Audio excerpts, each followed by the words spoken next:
All right, so here we're going to work on homework number 4, problem 20.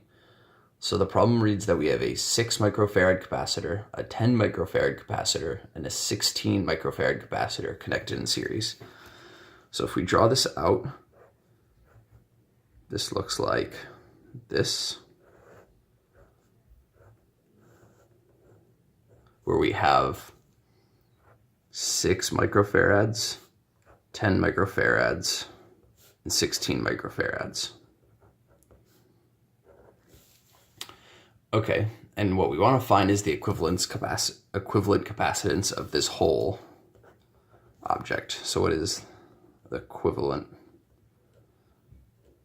capacitance?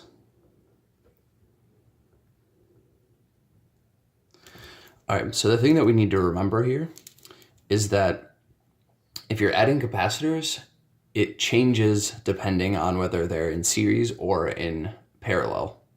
So in this case, they're in series.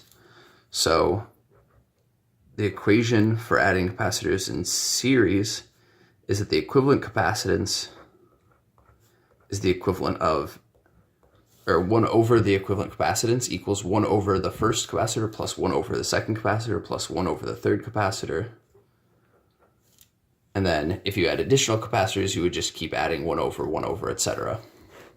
All right, so in this case, we have 1 over the equivalent capacitance is 1/6 plus 1 over 10 plus 1 over 16, and we should include units, so we can write microfarads here, and microfarads here.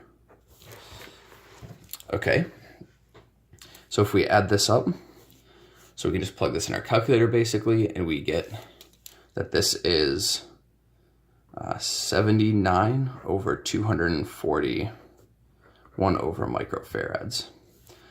All right, so now this is our 1 over C equivalent. So we multiply the C equivalent to this side and multiply this quantity to the other side. This gives us that the equivalent capacitance is 240 over 79 microfarads, which is about 3 microfarads.